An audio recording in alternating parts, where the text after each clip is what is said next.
Follow along, Catholic Pilgrims, as we follow French doctor of the Church, St. Francis de Sales, through his book, Introduction to the Devout Life. Tune in as we read through this practical guide for living out the Catholic faith well. Hello, Catholic Pilgrims. Thank you for joining me today. I have a feeling today's reading is going to make some roll their eyes or disregard it because of the subject matter. When I was first reading it, I thought, oh boy, St. Francis is going to have a hard time convincing people of the problem with dice and gambling card games. But as you read or listen to what he is saying, he makes a very compelling point. And after having lived in Las Vegas, I know exactly what he is talking about. So today we are going to hear about forbidden games.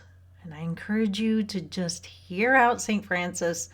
So let's open our books to chapter 32 of the third part. Chapter 32, Forbidden Games. Dice, cards, and similar games, in which success depends mainly on chance, are not only dangerous amusements like dancing, but actually and naturally bad and blamable. For this reason, they are forbidden both by civil and ecclesiastical law. Do you ask where the great harm is? The winner in such games does not win on his deserts, but according to chance, and the luck which often falls to those who have exercised neither skill nor industry. And this is contrary to reason. You will answer that this is taken for granted and understood, and thus you are not dealing unfairly. But it does not alter the fact. Your understanding and your game are alike unreasonable. For gain, which should be the reward of industry, becomes the reward of luck, which can deserve no reward, since it is in no way dependent upon us. And although these games are called recreations, they are in truth most absorbing occupations. Is it not an occupation to keep the mind stretched to a close and continual attention, disturbed by incessant disquiet, apprehension, and excitement? Is any business more dreary, somber, and melancholy than that of a gamester? If you do but talk or laugh or cough, you distract him. Furthermore, the only gratification in play is to win. And is not that an unrighteous gratification, which can only be obtained by the losses and harm of another? Surely such pleasure is an unrighteous one.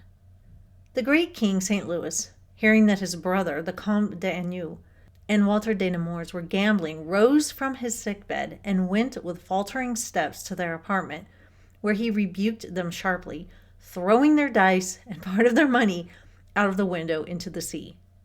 And the holy and chaste damsel Sarah, speaking in prayer to God of her innocence, said, Thou knowest, O Lord, that never have I joined myself with them that play. From the years 2016 to 2018, my family was stationed at Nellis Air Force Base in Las Vegas. And it was a hard move adjusting to living there because we left our beautiful home in Virginia near the Blue Ridge Mountains. And our home was kind of out in the country, and I loved sleeping with our windows open and waking up to the birds. The neighborhood was quiet and peaceful. Our kids loved living there. So when we moved to Las Vegas, it was a shock to the system. Vegas is loud and bright and just constantly is encouraging greed and gluttony and just vice, and basically. My husband and I aren't gamblers, so we never spent our money on that while we lived there. In fact, I hated being in the casinos. But the Bellagio Casino has a conservatory that changes with the seasons, and so every quarter we would go to see the changes in the conservatory.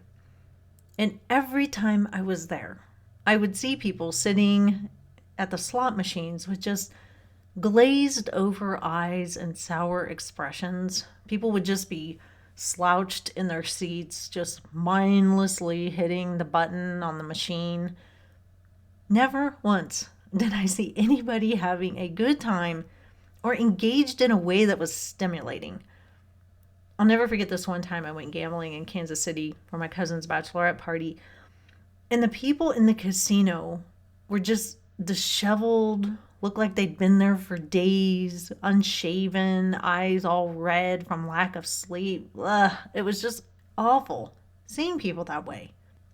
Now, I know some people love to gamble, and I know some people love Las Vegas.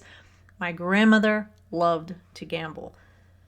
But I think that St. Francis has a point when he talks about games of luck. He says, quote, "The winner in such games does not win on his deserts, but according to chance, and the luck which often falls to those who have exercised neither skill nor industry, and this is contrary to reason." Unquote. With all the games of luck that we play, people just hang on, thinking that the next time they will get lucky. Barely any thought is put into it, and that is why people in casinos look like they are zombies. Their minds are numb. And sadly, these games can become almost like occupations, people just sitting there for hours and hours, wasting time and money. St. Francis says, quote, "And although these games are called recreations, they are in truth most absorbing occupations." Unquote. Lots of people are consumed with gambling of different kinds. Now, I know that some people are going to say that poker is a card game that involves some skill, and maybe it does. I think the point of what St. Francis is trying to say, though, is that wasting our time with games that we can only win by chance or luck are not really good for us. We should be employing our minds. We should be using some industry. With luck, though, there is always the lure of the carrot that maybe the next time you'll win. And that's how the gambling industry makes so much money.